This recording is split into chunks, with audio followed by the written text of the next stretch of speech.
खैर मकदम है आप सभी का बिग बुलेटिन में। आपके साथ मैं हूं समीर अब्बास। क्या अयोध्या डिस्प्यूट का कोई solution out of court settlement के जरिए निकल सकता है? हर दूसरे दिन सुलह समझौते की कोशिश में लगे नेताओं और धर्मगुरुओं की तरफ से कुछ ना कुछ ऐसा हो जाता है जिससे लोगों की यह उम्मीद धराशायी हो जाती है। पिछले काफी दिनों से हिंदू मुसलमान दोनों पक्षों से बात कर बीच का रास्ता निकालने की कोशिश में लगे सबसे बड़े चेहरे स्पिरिचुअल गुरु श्री श्री रविशंकर ने अब कुछ ऐसा कह दिया जिससे लोग भड़क गए। श्री श्री का कहना है कि अगर अयोध्या में राम मंदिर के हक में सुप्रीम कोर्ट का फैसला नहीं आया तो देश में सीरिया जैसे हालात बन जाएंगे। उनका कहना है कि अयोध्या मुसलमानों का धार्मिक स्थल नहीं है, लिहाजा उन्हें इस पर अपना दावा छोड़कर एक मिसाल पेश करनी चाहिए। हालांकि आज मुस्लिम धर्मगुरुओं से मिलने बरेली पहुंचे श्री श्री ने अपने बयान पर सफाई देते हुए कहा है कि वो धमकी थोड़ी ही थी, सिर्फ सावधानी बरतने के नजरिए से ही उन्होंने ऐसा कहा था। पर एक स्पिरिचुअल गुरु के मुंह से निकला यह बयान क्या लोगों को उकसाने वाला और देश की सुप्रीम अदालत पर दबाव बनाने वाला नहीं है? ओवैसी कह रहे हैं कि तुरंत श्री श्री के खिलाफ केस रजिस्टर होना चाहिए, उनकी गिरफ्तारी होनी चाहिए। और बड़ा सवाल यह है कि सुलह के रास्ते पर चलते चलते सीरिया कैसे पहुंच गए श्री श्री। इसी पर करेंगे बात अपने तमाम खास मेहमानों से, लेकिन पहले यह रिपोर्ट। हिंदुस्तान बन जाएगा शाम, सुलह से सीरिया तक कैसे पहुंच गए श्री श्री? श्री श्री रविशंकर के बयान का क्या है मकसद? श्री श्री का सियासी बयान या धमकी?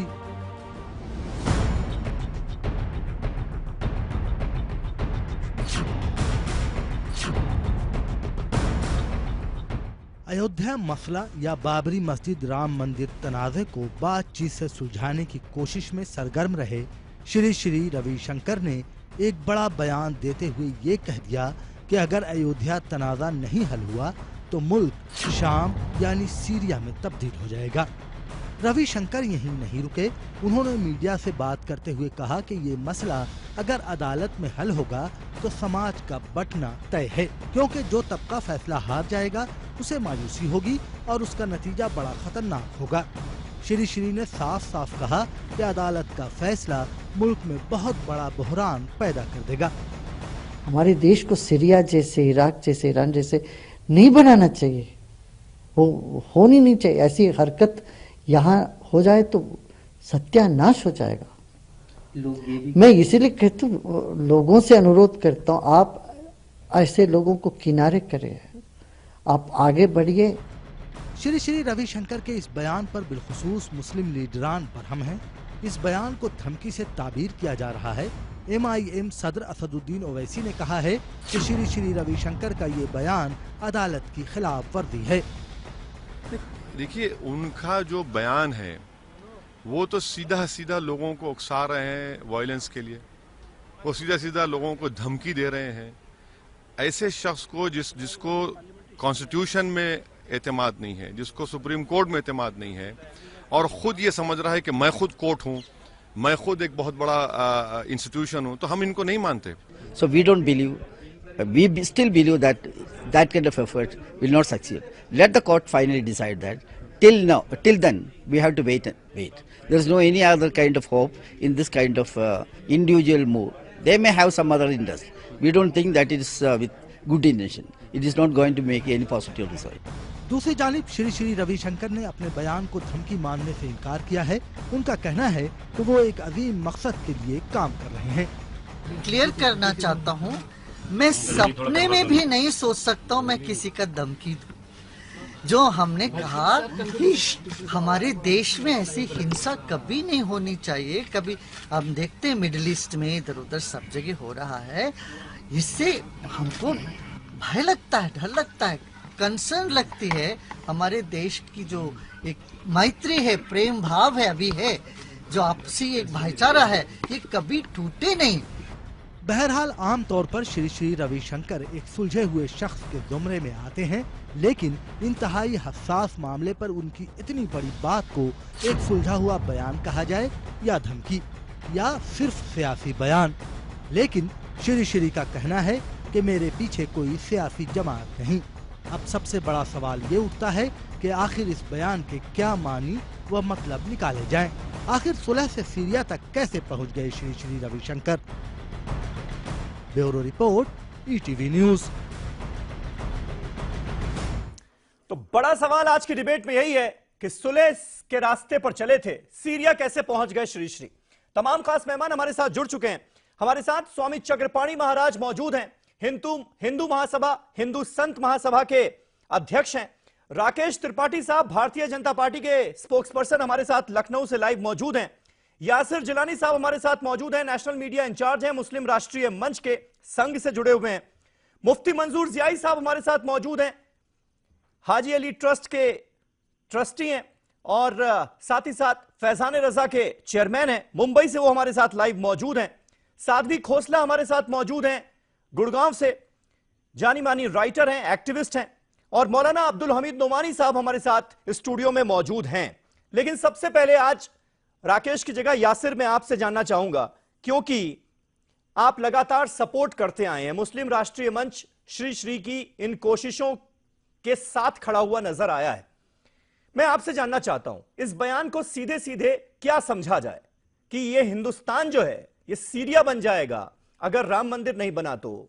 इस बयान से आप क्या सहमत हैं? किसी भी तरह से इसे जायज माना जा सकता है या सरासर यह धमकी है? नहीं, देखिए, मैं सीधे सीधे आपसे बात करूंगा जी। श्री श्री जी जब आए थे 4-5 महीने पहले, जब इनकी यात्रा इस तरह से शुरुआत हुई और राम मंदिर के पक्ष में इन्होंने एक पूरा का पूरे हिंदुस्तान में एक नई रोशनी दिखाने की कोशिश करी, सबने सराहा, सब आज भी बहुत मानते हैं, क्योंकि पूरे हिंदुस्तान में भी और पूरे दुनिया में इनके फॉलोअर्स हैं, लोग इनको सुनते हैं, इनकी अच्छी बातों को फॉलो करते हैं। लेकिन जो कल का इनका बयान है कि सीरिया बन जाएगा, वो मुझे लगता है कि श्री श्री ने कैसे इस तरह की बात कही है, ये हैरानी करने वाला है। क्योंकि आप देखिए, हमारे हिंदुस्तान के लोकतंत्र की जो ताकत है उसको आप कोई हिला नहीं सकता। 47 के बाद बहुत सारी ऐसी घटनाएं हुई जिसमें बिल्कुल दोनों समुदाय, हिंदू और मुस्लिम, आमने सामने हो गए, बहुत आपस में एक तरह से बहुत दूरियां बनी, लेकिन यहीं के लोगों ने उन दूरियों को खत्म करके नजदीकियों में तब्दील किया, क्योंकि हमारी 1000 साल की सांझी संस्कृति और सांझी विरासत है गंगा जमुनी की, हिंदू मुसलमानों की। हमारे तो मेरा सीधा सवाल आपसे ये है कि ऐसा शख्स जो ये बयान दे रहा है, धमकी भरा जी, ये अगवा कैसे हो सकता है? ये जो सुलह समझौते की सारी कोशिशें चल रही हैं कि मुसलमानों से बात करो, हिंदुओं से बात करो और एक बीच का रास्ता आउट ऑफ कोर्ट सेटलमेंट करने की कोशिश करो, ऐसा शख्स अगवा कैसे हो सकता है जो ऐसे अल्फाजों का इस्तेमाल करे कि ये मुल्क सीरिया बन जाएगा? नहीं, देखिए, इसीलिए तो हम लोग भी सवाल कर रहे हैं। और आज जब उन्होंने आला हजरत बरेली के यहां जब वो पहुंचे हैं, तो उन्होंने अपने बयान में सफाई दी है। तो मुझे लगता है कि उन्होंने खुद ये क्लियर किया है कि उनका इंटेंशन जो है वो ऐसा नहीं है कि किसी को हर्ट करने की जरूरत है। वो इस तरह की बात इसलिए कर रहे थे कि मुझे जो मैं देखता हूं, क्योंकि अगर देखिए कोर्ट से मामला कोर्ट में है, 3 मेन स्टेक होल्डर्स हैं, अगर खुदा ना खास्ता मैं कह रहा हूं कि मुसलमानों के पक्ष में यह फैसला नहीं जाता है, मुसलमानों से मेरी मुराद यह है कि सुन्नी वक्फ बोर्ड के हक में फैसला नहीं जाता है, तो यही लोग, आपको मैं नेशनल चैनल पे बिल्कुल पूरे जोर से कहूंगा कि ये लोग कहेंगे कि हमारे साथ नाइंसाफी हुई, क्योंकि सरकार भारतीय जनता पार्टी की है, मोदी जी का यहाँ पे हुकूमत है, तो कहीं ना कहीं मेरे साथ नाइंसाफी हुई। तो मुझे लगता है कि इन सब चीजों को देख के हमें खुद कोई ना कोई रास्ता ये सरासर, मुफ्ती मंजूर जियाई साहब, श्री श्री का जो बयान है, ये सरासर क्या हिंदुस्तान के लोगों के लिए धमकी नहीं है कि सुप्रीम कोर्ट का फैसला अगर किसी एक पक्ष के हिसाब से आया, हिंदुओं के पक्ष में आया तो मुसलमान और मुसलमानों के पक्ष में आया तो हिंदू सड़क पर उतर जाएंगे, उग्रवाद का रास्ता अख्तियार कर लेंगे और यह देश सीरिया बन जाएगा? क्या इस देश में कभी भी ऐसी सोच को बढ़ावा दिया जा सकता है? क्या यह देश कभी सीरिया बन सकता है? ऐसा हम सोच भी सकते हैं क्या? और नहीं तो इस बयान का मतलब क्या है?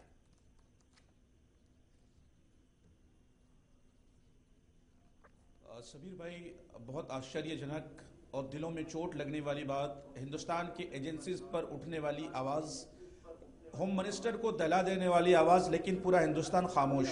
बहुत अफसोसनाक है कि मिस्टर श्री श्री जो अपने आप को विद्यमान समझते हैं, मैं ये समझता हूं कि वो चेहरा, जिस चेहरे को इन्होंने ढांप के रखा था, जो चेहरा जिनके छुपा हुआ चेहरा था, जो पहले चेहरा दिखाना चाह रहे थे वो हिंदुस्तान को एक अलग चेहरा था, और कल जो उन्होंने चेहरा पेश करने की कोशिश की वो एक अलग चेहरा है। उस अलग चेहरे के पीछे एक चेहरा था जो कल जाहिर हो गया और वाज़ेह हो गया, हिंदुस्तान के सामने आ गया। खुले आम हिंदुस्तान के हिंदू मुसलमानों को 130 करोड़ लोगों को इन्होंने धमकी दे दिया है, और हिंदुस्तान के लोग इस धमकी को बिल्कुल बर्दाश्त करने वाले नहीं है। और मैं बाज़ाब्ता तौर पे आपको कह देना चाहता हूं कि वो लोग जो हमारे मुल्क में और हमारे मुल्क के वासियों को और हमारे मुल्क को धमकी देगा, सीरिया बनाने की कोशिश करेगा, अगर वो हमारा हिंदुस्तानी है तो उसे जूते और चप्पलों से स्वागत किया जाएगा। और वो लोग जो ये कहते हैं कि हिंदुस्तान को तोड़ देंगे और सीरिया बना देंगे, उसके लिए हिंदुस्तान में कोई जगह नहीं होगी। मैं आग्रह करूंगा हमारे मुल्क के प्रधानमंत्री से, मैं आग्रह करूंगा हमारे होम मिनिस्टर से कि ऐसे लोगों के ऊपर पूरी जांच और कार्रवाई होनी चाहिए, ताकि दुनिया के सामने इसका छुपा हुआ चेहरा जाहिर हो जाए। ये वो लोग हैं जिन्होंने हिंदुस्तान को डराने धमकाने की साजिशें रच करके हिंदू और मुसलमानों को तोड़ने की बात की है। हम वो लोग हैं जिसने हिंदुस्तान में सिर्फ और सिर्फ अमन, शांति, प्यार और मोहब्बत की बात की है। हिंदुस्तान का मुसलमान और हिंदू कौन पर भरोसा करता है? और ऐसे आतंकवादी जो अपने आप को बगदादी वाली जबान इस्तेमाल करके हिंदुस्तान में सीरिया बनाने की धमकी देते हैं, ऐसे बगदादी को हिंदुस्तान के लोग बिल्कुल बर्दाश्त नहीं करेंगे। ठीक है, ठीक है।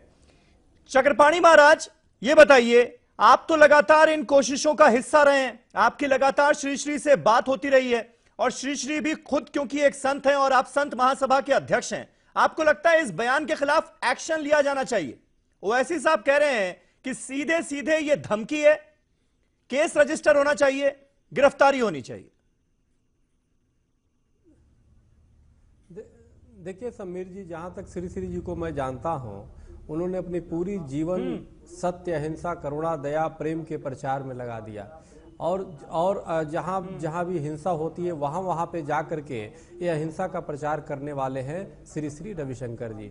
और सीरिया भी स्वयं गए थे, जो वहां पे पीड़ित जो शिविर में रहते हैं उनके लिए भी काफी वहां पे राहत सामग्री लेकर के बांटे, और बल्कि यहां तक कि वहां पे जो हिंसा कर रहे हैं उनसे भी मिलने के लिए वहां की सरकार से अपील की कि हम इनको चाहते हैं कि अहिंसा के रास्ते पे आए। वो व्यक्ति महाराज, तब तो उनको ज्यादा पता होना चाहिए ना कि सीरिया की हकीकत क्या है। सीरिया की हकीकत यह है कि 2011 से सीरिया में गृह युद्ध चल रहा है, खूनी संघर्ष चल रहा है, 4,65,000 सिटीजन्स मारे गए हैं। ये क्या अभी कभी हमारे मुल्क में हो सकता है? ऐसा सोचना भी मेरे हिसाब से गुनाह है, पाप है। यह एक संत होने के नाते, सुनिए, नहीं, एक संत होने के नाते उनकी एक चिंता है, एक वो है कि किसी भी तरीके से यहाँ पे अशांति का माहौल न बने, कोई उपद्रवी इस तरह की माहौल न बनाए, इसलिए जरूरी है कि आपस में सब लोग मिल बैठे। वो ये नहीं कर रहे कि भाई एक के समर्थन में फतवा जारी करे। और देखो, हिंसा तो ओवैसी जी जैसे लोग पहुंचाते हैं, जो कहते हैं कि एक बार पुलिस को हटा दे तो देखो क्या कर लेते। सवाल इस बात का है कि ओवैसी जैसे लोग या और भी जो लोग हैं निश्चित रूप से उस रास्ते पे ले जाते हैं। ये संत हैं और संत की एक व्यथा है, उन्होंने इस बात को कही कि आपस में सबको मिल बैठ करके वो करना चाहिए, एक अगर जो रास्ता निकल रहा है तो निकलना चाहिए। और हमें लगता है कि उसी परिप्रेक्ष्य में चक्रपाणी महाराज, इस बात जो है ना वो बहुत आगे तक जा चुकी है। मुझे नहीं लगता कि इससे ज्यादा कड़ा बयान अभी तक, जब से ये मामला चल रहा है तब से लेकर अब तक, किसी भी बड़े नेता, बड़े धर्मगुरु की तरफ से आया हो। ये सीधे सीधे हिंसा के लिए भड़काना है कि आप कह रहे हैं कि अगर हिंदुओं के पक्ष में आए तो मुसलमान सड़कों पर उतर जाएगा, मुसलमानों के पक्ष में आए तो हिंदू सड़कों पर उतर जाएंगे। यानी सुप्रीम कोर्ट के फैसले का आप सम्मान ही नहीं करेंगे क्या? इस देश का कोई नागरिक क्या ऐसा हो सकता है जो सुप्रीम कोर्ट के फैसले का सम्मान ना करे? इसको बनाया जा रहा है, नहीं, उनकी भावना और उनके शब्दों को जानबूझ के तोड़ मरोड़ के बनाया जा रहा है, इस तरह की माहौल क्रिएट किया जा रहा है, जबकि ऐसा कुछ नहीं है। वो सोच भी नहीं सकते। जहां तक मुझे पूरा विश्वास है, कोई भी सनातनी संत या कोई भी धर्मगुरु इस तरह की बात तो सोच ही नहीं सकता है। उनके कहने का मतलब यह है कि आपसी प्रेम जरूरी है, सोचना चाहिए भी नहीं। उनका तो पूरी जीवन और ये मुल्क कभी सीरिया बन भी नहीं सकता। प्रचार और सत्य अहिंसा के लिए लगाओ। जी, नहीं, इस सवाल ही नहीं है। यहाँ पे कैसे सीरिया घुसेगा और सीरिया की विचारधारा आएगी? अगर आएगी तो उसको पहले यहाँ की देश के हिंदू मुसलमान सब मिलकर कुचलने का काम करेगा। तो उसी बात को करें कि हम लोग बिल्कुल साध्वी खोसला हमारे साथ हैं। ठीक है चक्रपाणी महाराज, ठीक है, मैं आता हूं आपके पास, मैं आता हूं। साध्वी खोसला हमारे साथ हैं। साध्वी, आपको क्या लगता है इस बयान के पीछे की मंशा क्या नजर आती है? और इस देश ने यह देखा है 2010 में जब इलाहाबाद हाईकोर्ट का फैसला आया राम मंदिर मसले को ही लेकर, तो भी इस तरह की बड़ी बड़ी बातें होती थी कि भाई फैसला इनके हक में आया तो बवाल हो जाएगा, ये हो जाएगा, वो हो जाएगा। लेकिन इस देश ने देखा और जाना कि एक पत्ता तक नहीं हिला, एक पत्थर नहीं चला। उसके बावजूद भी यह कहना कि सुप्रीम कोर्ट का जब फैसला आएगा तो खूनी संघर्ष हो जाएगा, लोग उग्रवाद का रास्ता अख्तियार कर लेंगे, वो भी एक स्पिरिचुअल गुरु ऐसी बात कर रहा है।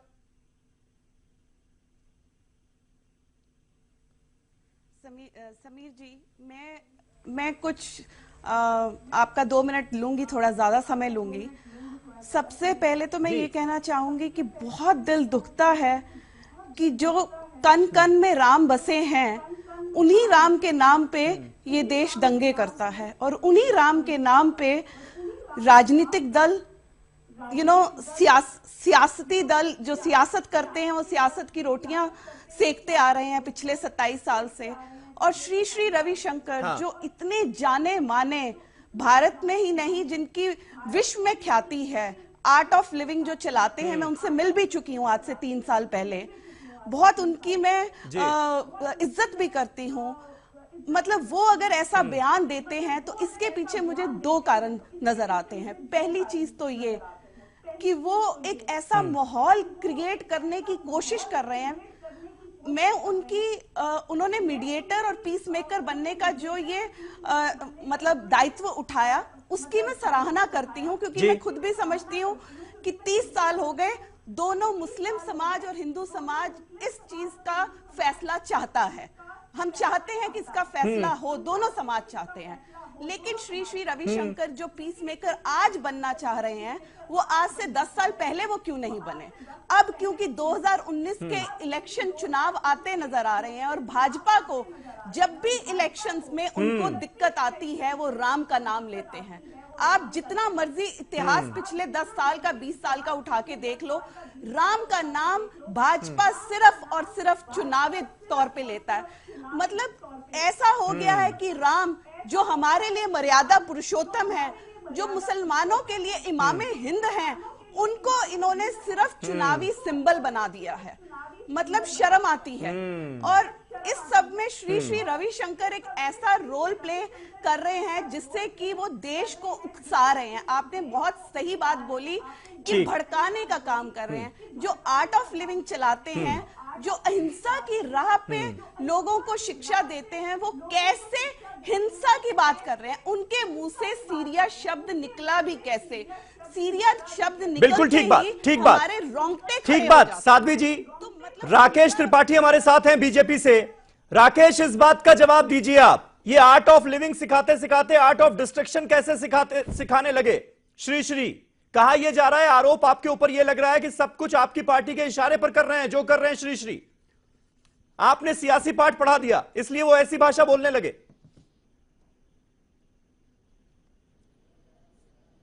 देखिए समीर जी, साध्वी खोसला जी की बात पर मेरी आपत्ति है। किन आधारों पर, किन साक्ष्यों के आधार पर साध्वी खोसला जी ने यह बात कह दी कि श्री श्री रविशंकर जी की इस बात के पीछे भारतीय जनता पार्टी है? भारतीय जनता पार्टी राम के नाम पर राजनीति करती है। मुझे लगता है कि आप एक्टिविस्ट के नाते जब बैठे तो इस प्रकार की राजनीतिक भाषा का प्रयोग करें। किसी पॉलिटिकल पार्टी का कोई प्रतिनिधि ये बात अगर कहता तो निश्चित तौर पर मैं इस बात को वाजिब मान लेता कि उनकी राजनीतिक मजबूरी है। लेकिन कोई एक्टिविस्ट राइटर के नाम पर बैठ करके एक पूरी पार्टी बंदी की बात, राजनीतिक बात करे, मुझे लगता है ये ठीक नहीं है। मुफ्ती साहब की मैंने नाराजगी राम देखी, के नाम पर तो मुफ्ती राजनीति साहब ने की है जितना आपकी पार्टी आक्रोश ने, व्यक्त किया, ये बात तो आप फख्र से कहते हैं। सलाह है मुफ्ती साहब, ये आक्रोश थोड़ा भाई, एक ठंडा तरह की रखिए। धमकी तो आप भी देते थे ना, रविशंकर जी ने एक नारों बार के भी जरिए एक तरह की कहीं धमकी तो उकसाने आप भी वाली देते बात थे कि नहीं राम की। लला हम आएंगे, मैं मंदिर वहीं मानता बनाएंगे, हूं कि उनको किसी कोर्ट के फैसले का जिक्र नहीं होता था आपके नारों में, परहेज करना तो आप चाहिए। धमकी श्री श्री दे रहे हैं, तो इसलिए आरोप लग रहा है कि आप लोगों की मिली भगत है। नहीं नहीं, बिल्कुल नहीं, बिल्कुल नहीं। देखिए, 2 बातें समीर जी, मैं 2 बातें स्पष्ट कर दूं।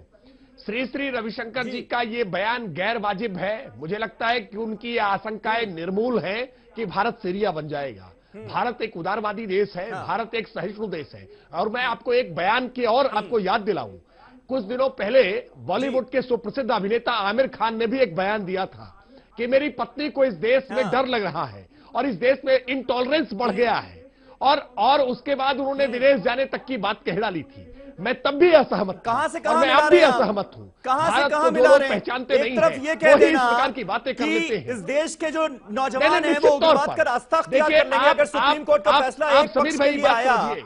भारत ये के कहना इतिहास और ये में कहना कि इंटॉलरेंस आज बढ़ रहा है, तक बात भारत बराबर है ने क्या? कभी भी किसी भी दूसरे मुल्क पर साम्राज्यवादी नीति के तहत हमला करने का काम नहीं किया है, आक्रमण करने का काम नहीं किया है।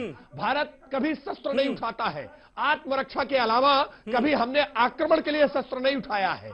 लेकिन दुर्भाग्य है कि इस प्रकार की जो अभिव्यक्ति की आजादी है उसका बेजा इस्तेमाल करते हैं। और वैसा ही बेजा इस्तेमाल बहन साध्वी खोसला जी ने भी किया है। और ऐसा ही बेजा इस्तेमाल मुफ्ती साहब कर रहे थे कि उनके खिलाफ कठोर कार्रवाई कर देनी चाहिए। देखिए, उनकी अपनी आशंकाएं हैं, वो आशंकाएं वाजिब नहीं है, मैं पहले ही कह रहा हूं। लेकिन उन्होंने एक सकारात्मक बात कही है कि इस देश में एक सांप्रदायिक सद्भाव की बड़ी मिसाल बनेगी। अगर राम मंदिर के लिए सब लोग सहमत हो जाते हैं तो इस सांप्रदायिक सद्भाव कायम होगा। मुझे लगता है उनकी ये बात बहुत इससे सहमत हो जाएंगे क्या? सीरिया बन जाने की मौलाना बात नुमानी गैरवाजिब साहब, है। इस ये तरह के बात बयानों बिल्कुल से ठीक सहमत नहीं हो है। जाएंगे क्या भारत सीरिया कभी नहीं हो मुसलमान सकता। या हिंदू भी? लेकिन मुफ्ती साहब ने जो बयान जबकि दिया है, जबकि खुद अखाड़ा परिषद श्री श्री की बातों को खारिज कर रहा है, संघ कह रहा है कि आपकी जरूरत क्या है, आप किसके बिना पर ये सारे काम कर रहे हैं? देखिए, यह समझना कि राजनीति सिर्फ वो लोग करते हैं जो चुनाव प्रक्रिया में जो है शामिल होते हैं, ऐसा नहीं। राजनीति जो है ना, सियासत जो है वो लोग भी करते हैं जो व्यवहारिक अमली तौर पर सियासत में नहीं होते हैं। हाँ। और ये समझना भी जो है वो सही नहीं कि आदमी 24 घंटे जो है वो अक्लमंद जो है और जानकार होता है, बल्कि कभी कभी आदमी जो है वो बह जाता है।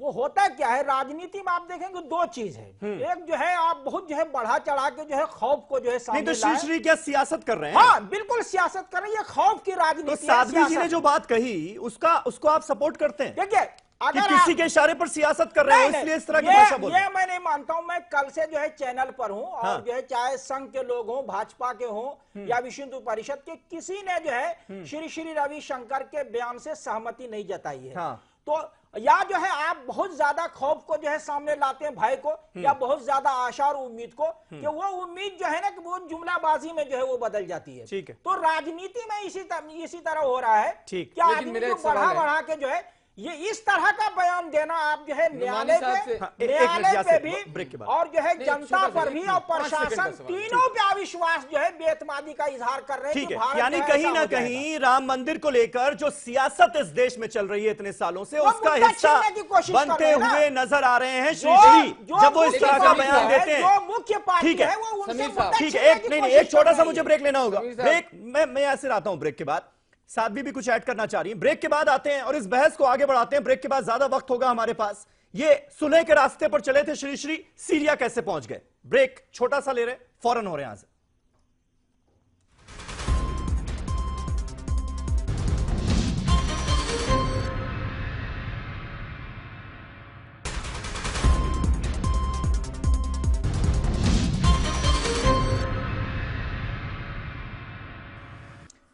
तो सीरिया कैसे पहुंच गए श्री श्री सुलह के रास्ते पर चलते हुए, यह है हमारा आज का सवाल। तमाम खास मेहमान हमारे साथ बने हुए हैं। स्वामी चक्रपाणी महाराज हमारे साथ मौजूद हैं। चक्रपाणी महाराज, एक बात मुझे आप ये बस बता दीजिए कि श्री श्री आखिर किस बिना पर सुलह और समझौते की कोशिशें कर रहे हैं, दोनों पक्षों से बात कर रहे हैं? उनका स्टैंड क्या है, उनका अधिकार क्या है, उनके पास अथॉरिटी क्या है? क्योंकि रामविलास वेदांती साहब जो कि बीजेपी के सांसद भी रहे हैं, राम जन्मभूमि न्यास से जुड़े हुए हैं, वो तो यहां तक कह रहे हैं कि ये शख्स जो है ये सांप्रदायिक सौहार्द खराब करना चाहता है इस देश का, और ऐसे शख्स को परमिशन नहीं देनी चाहिए कि वो अयोध्या में कदम रख सके, अयोध्या में इनकी एंट्री बैन कर दी जाए। संघ पहले ही अपने आप को अलग कर चुका है। वीएचपी वाले कह रहे हैं कि नहीं, अगर मंदिर बना तो उसका क्रेडिट तो हम लेंगे। तो श्री श्री की क्या हैसियत है?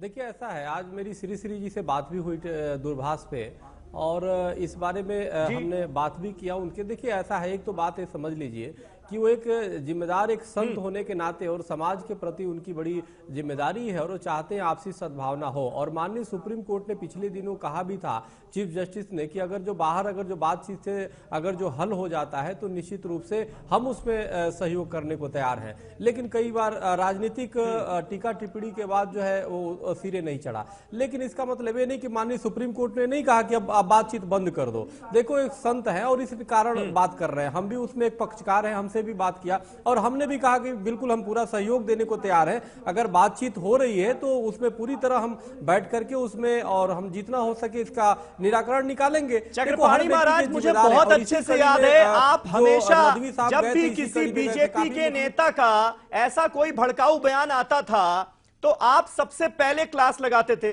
आप कहते थे कि ये सियासत ने बेड़ा गर्क कर दिया है, इस तरह के सियासी बयानों की वजह से ही पूरी बातचीत जो है वो डिरेल हो जाती है। आज जब श्री की तरफ से ऐसा अजीबोगरीब बयान आया, डराने वाला, धमकाने वाला, तो आप उसके खिलाफ क्यों नजर नहीं आ रहे हैं? मैं बस आपसे यह जानना चाहता हूं। नहीं उसका हाँ बिल्कुल आप सही जानना चाहते हैं। मैं आपको बताना चाहता हूं कि मुझे आशा ही नहीं पूर्ण विश्वास है उनके। आप भावना को देखिए, उन्होंने इस तरह की तो सोच भी नहीं सकते, दूर दूर तक नहीं सोच सकते हैं। जिन्होंने प्रेम के प्रचार में सत्य, अहिंसा, करुणा, दया और इसके प्रचार में जीवन बिता दिया, वो सनातनी संत इस तरह की बात नहीं सोच सकता। इसीलिए तो देश हैरान है आज। राम जिसने सबको लेकर के चलने का काम किया, जी नहीं, देखो कुछ लोग जानबूझ के तोड़ मरोड़ के पेश कर रहे हैं छवि को खराब करने के लिए उनके, जबकि ऐसा कुछ नहीं है। उनकी भावना बहुत अच्छी है। शब्द हो सकता है किसी को अलग थलग लगेगा कि कुछ कड़े शब्द बोल दिए, जबकि ऐसा कुछ नहीं है। वो अगर जो कोई चींटी भी अगर मरे तो सबसे ज्यादा दुख किसी संत को होगा, और वो तो अच्छे संत है, काफी उन्होंने मुफ्ती मंजूर ज़ियाई साहब किया है अहिंसा के लिए। मुफ्ती मंजूर ज़ियाई साहब भावनाओं को समझ नहीं पाए लग रहा है आप। चक्रपाणी महाराज ये कह रहे हैं।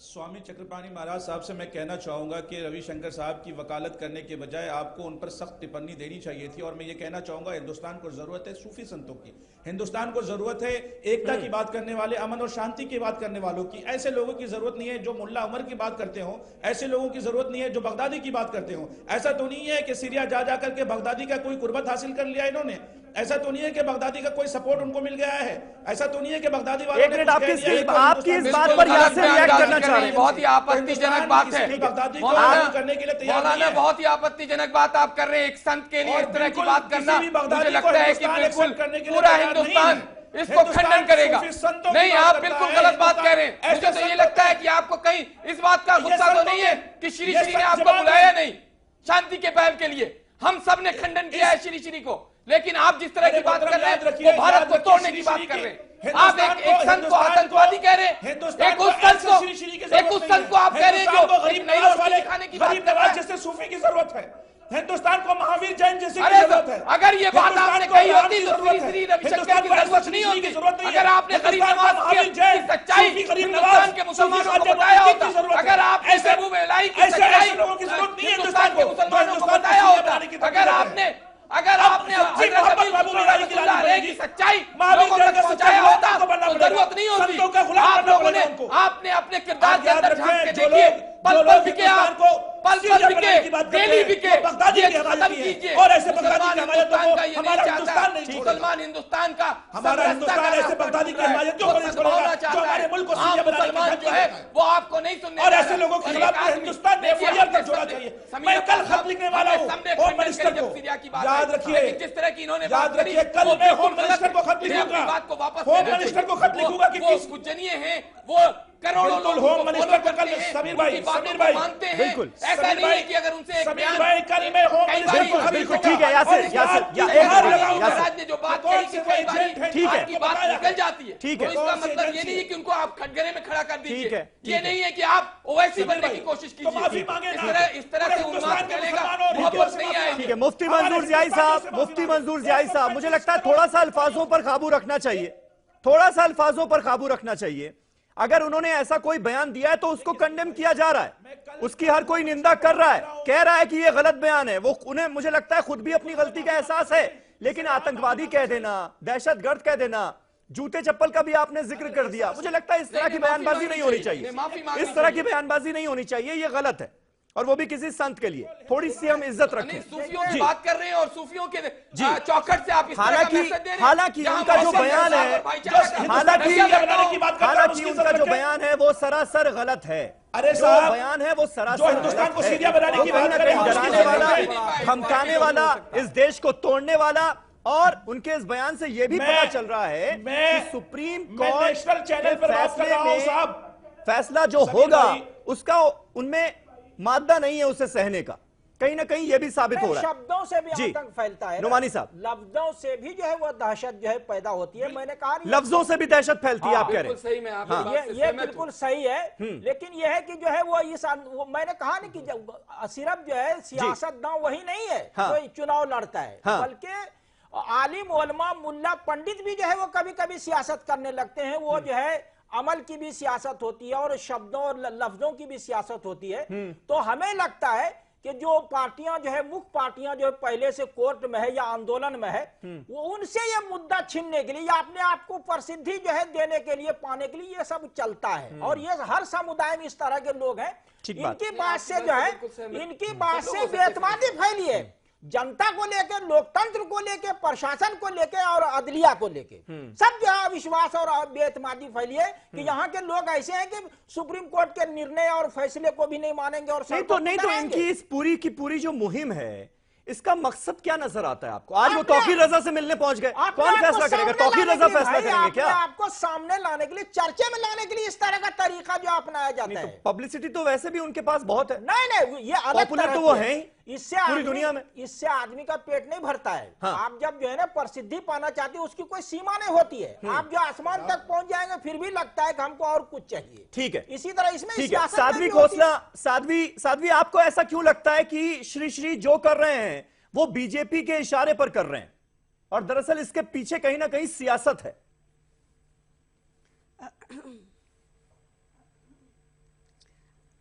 समीर जी, मैं पहले बीजेपी के प्रवक्ता की बात का जवाब देना चाहूंगी। जय सिया राम राकेश त्रिपाठी जी, आप में और मुझ में सिर्फ इतना ही अंतर है कि आपके मुंह में राम है और दिल में नथु राम है। मेरे मुंह पे भी राम है, मेरे दिल में भी राम है। जैसे करोड़ों राम भक्त अयोध्या में एक भव्य राम मंदिर देखना चाहते हैं, वैसे ही मेरा भी एक सपना है कि मेरी जिंदगी में मैं अयोध्या में भगवान राम का एक भव्य मंदिर देखूं। लेकिन उसके लिए सबसे पहले मेरे लिए यह भी जरूरी है कि मेरे देश में कोई हिंसा ना हो, हम सब प्रेम प्यार से रहें। भव्य राम मंदिर से पहले मुझे इस देश में राम राज्य देखना है। वो राम राज्य देखना है जो महात्मा गांधी देखना चाहते थे। वो राम राज्य देखना है जहां पे हिंदू मुसलमान एक दूसरे के साथ प्यार मोहब्बत के साथ रहें। आपने तो राम राज्य किया, रावण का राज्य भी आपके राज्य से बेहतर रहा होगा। मैं तो ये बोलती हूँ कि रावण के राज्य में भी जो लोग थे ना, वो खुशी से रहते होंगे। आपका राज्य तो उससे भी कहीं गुना गंदा है। तो आप ये तो मत ही बोलिए कि मैं एज एन एक्टिविस्ट राजनीति की बात कर रही हूँ, क्योंकि मैंने अपनी क्योंकि मैंने अपनी पूरी जिंदगी में सिर्फ राम का नाम जपा है। आपकी तरह राम के नाम की सियासत की रोटियां नहीं भाई, आप ये हिंसा से जिस तरह से आशंका व्यक्त कर रही है ना, इसी प्रकार की आशंका तो श्री श्री रविशंकर जी ने व्यक्त की है, जिसका आप विरोध कर रही हैं, और उसी प्रकार की आशंका खुद व्यक्त कर रही हैं। कौन हिंसा की बात करता है? नहीं, साध्वी कह रहे हैं कि सांप्रदायिक सद्भाव की बीजेपी उनके बयान को एक तरह से खारिज कर रही है। हो, आपसी बातचीत के आधार पर हो, आपको ऐसा क्यों लगता है? यही तो मेरा सवाल था कि बीजेपी श्री श्री के साथ खड़ी हुई है इस पूरी मुहिम में। देखिए ऐसा है कि सुप्रीम कोर्ट ने भी ये बोला है कि अगर दोनों पार्टियां आउट ऑफ कोर्ट सेटलमेंट कर लेती हैं तो वो इस समस्या का बहुत अच्छा समाधान होगा। लेकिन जिस तरह से श्री श्री रविशंकर मीडिया चैनलों पे जा रहे हैं, ऐसे भड़कते हुए बयान दे रहे हैं, उससे ये मामले का मतलब कोई सल्यूशन ना निकल के लोगों में और भड़कास आएगी। जो सुप्रीम कोर्ट कहना चाह रहा है, इसमें बीजेपी कहाँ है? आपने जो आरोप लगाया उसमें बीजेपी कहाँ है? बीजेपी तो ऊपर से लेके नीचे तक बीजेपी ही बीजेपी है। आप मुझे एक बात बताइए, क्या 27 सालों से आप राम मंदिर के नाम की राजनीति नहीं कर रहे हैं? आप राम मंदिर के नाम पे वोटें नहीं मांग रहे हैं? आप मुझे लगता है कि आपकी समझ में थोड़ी सी कमी है।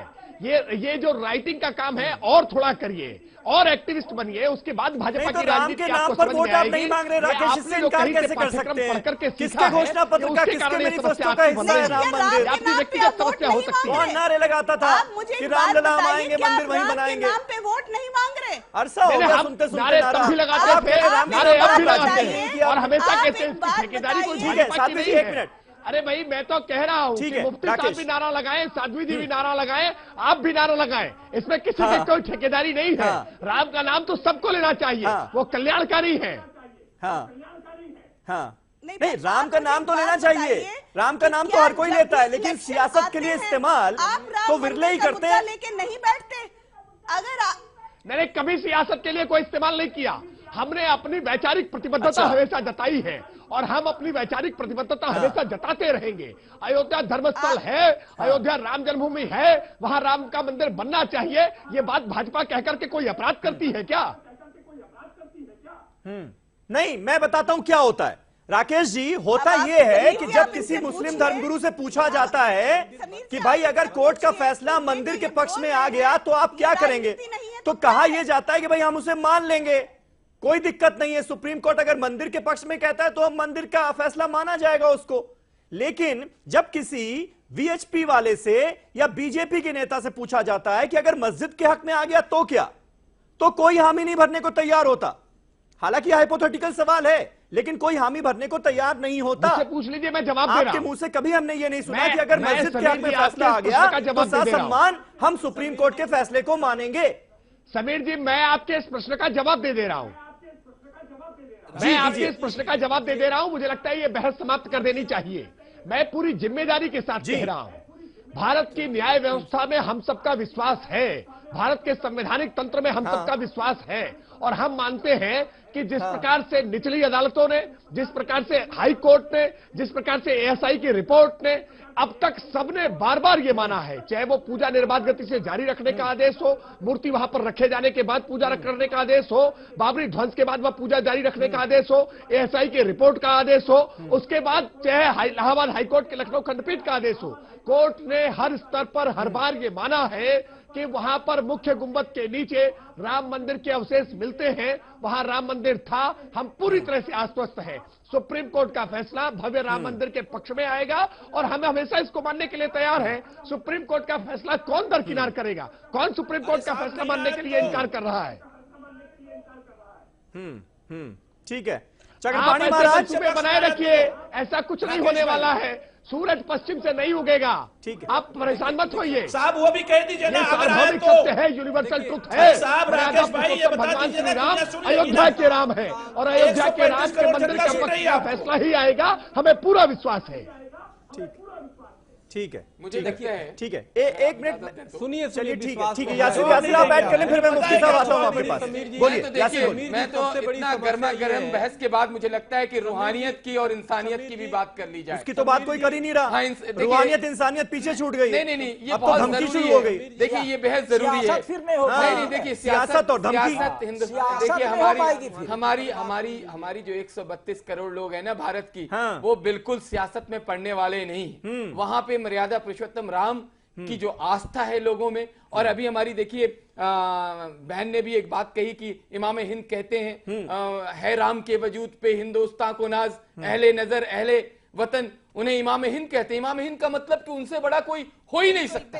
तो हमें इसके मद्देनजर हमें लगना चाहिए कि अब समरसता, सद्भावना, इत्तेहाद, इखलाक का एक माहौल बनाइए और अयोध्या में भव्य राम मंदिर का निर्माण हो। और अगर कोर्ट के बाहर हो जाएगा मुझे लगता है लोग एक कदम आगे बढ़ाते हैं, एक कदम आगे बढ़ाते हैं और कह दिया जाता है कि अगर मस्जिद के हक में आ गया तो फिर इस देश को सीरिया बन जाएगा। ये देश लोग विवाद का रास्ता राम लल्ला का जन्म स्थान है, वहां पर मंदिर नहीं बनेगी तो कहां बनेगा? क्या पाकिस्तान के किसी शहर में बनाएंगे? ये भी मुसलमानों को सोचना होगा।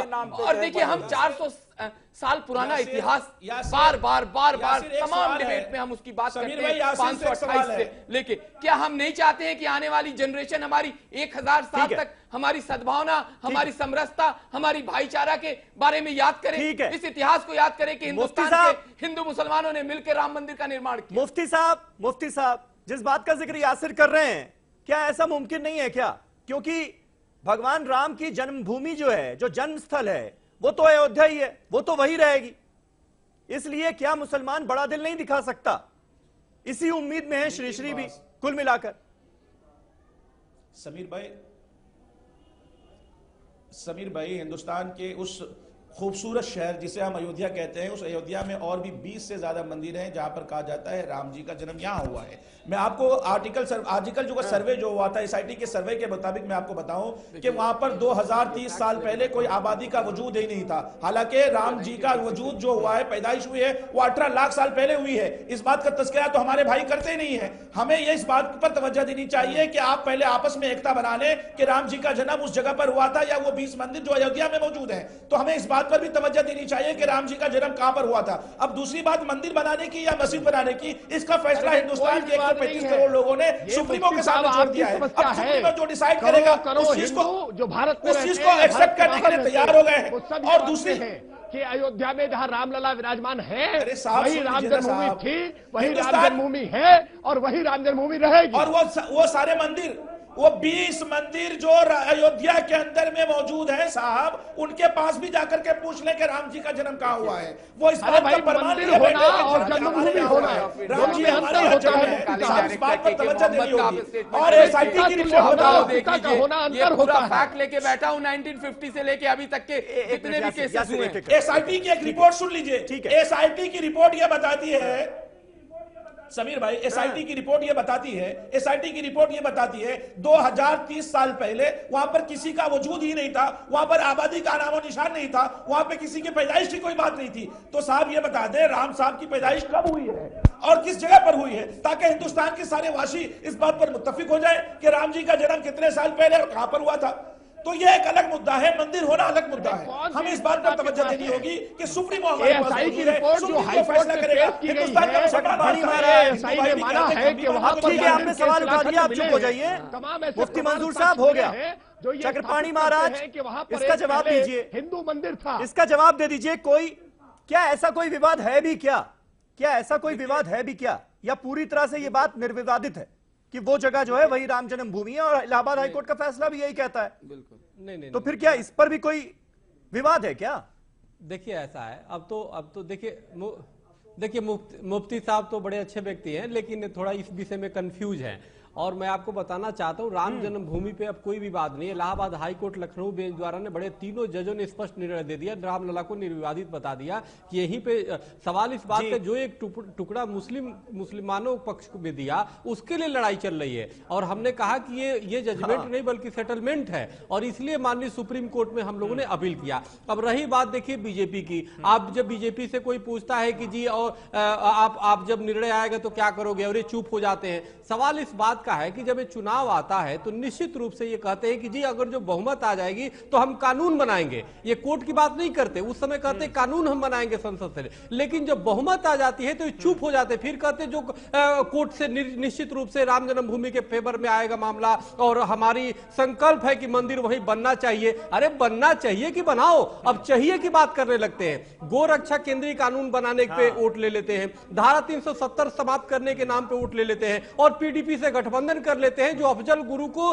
शहीद मानते हैं, जो आतंकवादी अफजल को शहीद मानते हैं। सवाल इस बात का कहीं ना कहीं वास्तव में बीजेपी हिंदू भावनाओं के साथ बिल्कुल छल करती है। और ये प्रवक्ता जी तो बैठे, खैर ये तो अपना भूमिका अदा करेंगे, बोलेंगे पक्ष में, लेकिन वास्तव में 4 साल हो गए, एक बार केंद्र सरकार ने दोनों पक्षों को नहीं बुलाया कि हिंदू और मुस्लिम पक्ष आओ, जो इसमें पैरविकार है और क्या कैसे किया जाए इसके लिए हम आगे बढ़े, एक बार भी नहीं। जबकि इसके पूर्ववर्ती जितनी सरकारें थी उन्होंने कुछ ना कुछ तो बुलाया, बात किया, जबकि इनका मुद्दा था राम जन्मभूमि का, लेकिन एक बार भी किसी भी पक्षकार को नहीं बुलाया।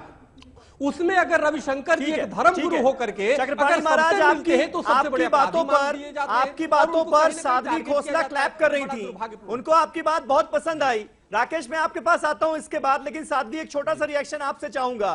क्या सरकार को संसद का रास्ता अख्तियार करना चाहिए क्या, अभी जो मौजूदा सूरत हाल है? समीर जी, मैंने ताली इस बात पे बजाई क्योंकि चक्रपाणी जी ने मेरी वो बात बिल्कुल स्पष्ट कर दी जो मैं बीजेपी के प्रवक्ता से बोल रही थी कि भारतीय जनता पार्टी सिर्फ हिंदुओं की भावनाओं से खेलती है, राजनीति रोटियां सेकती है। राम का मंदिर बोलते हैं, मंदिर वही बनाएंगे पर तारीख कभी नहीं बताएंगे। ये 27 साल से चलता आ रहा है।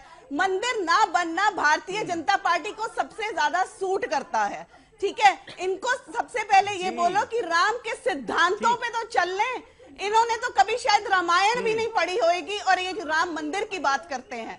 और मेरा एक लास्ट बात मुफ्ती जी को मैं ये बोलना चाहती हूँ, जो उन्होंने बोला राम का जन्म त्रेता युग में हुआ था और आज से 9 लाख साल पहले हुआ था, तो थोड़ा सा शायद आपको इतिहास पढ़ लेना चाहिए। जी ठीक है, राकेश त्रिपाठी जवाब दीजिए इस बात का। दरअसल आप अपनी सियासत के चलते इस मुद्दे को जिंदा रखना चाहते हैं, इसीलिए टाले जा रहे हैं इसको, जिसका जिक्र चक्रपाणी महाराज भी कर रहे हैं। मुफ्ती कंफ्यूज रहते हैं। ठीक राकेश, मुफ्ती साहब बेचारे कंफ्यूज हैं। अगर उनको कोई चीज क्लियरेशन आना है तो आप मुझे गर्व है इस बात का कि भारतीय जनता पार्टी एकमात्र राजनीतिक दल है जो अपनी वैचारिक प्रतिबद्धता मर्यादा पुरुषोत्तम भगवान श्री राम की जन्मस्थली पर भव्य राम मंदिर बने ऐसा प्रदर्शित करती है। एकमात्र राजनीतिक दल है बस ये वैचारिक प्रतिबद्धता ही दिखाते हैं। बिना लाग लपेट के बिना प्रतिबद्धता है। आपने वोट लिया था कि संसद से कानून बनाऊंगा, देखिए क्या बातें करते प्रतिबद्धता है, बेवकूफ किसको बना रहे हैं और आप बेवकूफ बना रहे प्रतिबद्धता सदुपयोग करके। आप सिर्फ शब्दों के द्वारा संदर्भ में कानून बनाने के लिए विधेयक लाने के लिए हमको विधान के दोनों ही सदनों में, वो राज्यसभा हो या लोकसभा हो, दोनों ही जगह हमको बहुमत के चक्रपाणी महाराज एक मिनट हो गया, सभा में बहुमत नहीं है, ये स्वामी चक्रपाणी जी बेहतर चक्रपाणी महाराज अब जवाब तो प्रोपेगेंडा क्रिएट नहीं करना चाहते हैं। अगर हमारे पास राज्यसभा में स्पष्ट बहुमत होता तो आपको ये बात कहने की आवश्यकता न पड़ती, अब तक कानून बन चुका होता। और हम जब इस बात के लिए मुतमईन हैं कि सुप्रीम कोर्ट से तब आपको नहीं पता था कि राज्यसभा में बहुमत नहीं है, तो हम क्यों ऐसा कोई बचपना दिखाएं? अच्छा राकेश, मतलब ट्रिपल तलाक बिल जब आप लेकर आए तब आपको नहीं पता था कि राज्यसभा में बहुमत नहीं है? राम मंदिर पर आपको ये बात याद आ रही है? अरे देखिए ना, उसको भी तो अटकाया ना। देखिए जी, ट्रिपल तलाक पर तो राम करने के लिए कुछ तैयार भी है, लेकिन राम पार्टी और शिवसेना के अलावा कोई राजनीतिक दल ऐसा नहीं है। मतलब ट्रायल था क्या? ट्रिपल तलाक बिल ट्रायल था क्या? अगर वो पास हो जाता राज्यसभा से तो फिर राम मंदिर पर भी ले आते क्या? समाज में लेकिन जिन लोगों को संविधान के दायरे से बाहर नहीं जा सकते। कोई भी सियासी पार्टी जो कोई भी सियासी पार्टी है वो सबको जो है संविधान के दायरे में काम करना। अभी पिछले दिनों मैंने एडवाणी जी की किताब जो है माई कंट्री माई लाइफ पढ़ी, उन्होंने भी वो 3 ही रास्ते सुझाए हैं, या तो कोर्ट का हो या बाहर समझौता हो जाए या जो है पार्लियामेंट में जो कानून बने। लेकिन अब श्री के इस बयान के बाद ये जो बाहर जो समझौते की गुंजाइश थी, क्या इसे खत्म मान लिया जाए? नहीं, देखिए व्यवहारिक यह नहीं है, नहीं है। 8-9 बार ये हो चुका है। ये जो है ना, जो मुमकिन दुनिया है, यहाँ सब चीज जो है मुमकिन है। मुफ्ती मंजूर साहब, ये समझौते की जो कोशिशें हैं, इनको खत्म मान लिया जाए अब इस बयान के बाद? नहीं, अब सुप्रीम कोर्ट में जब तय हो गया तब तो खत्म ही मान लेना चाहिए व्यवहारिक। मुफ्ती मंजूर साहब, छोटा सा रिएक्शन। देखिए समीर भाई, सुप्रीम कोर्ट ने इस बात को वाजे कर दिया है कि हम 14 तारीख को अगली सुनवाई करेंगे, तो हमें उम्मीद है कि आने वाली बातें खत्म हो चुकी हैं।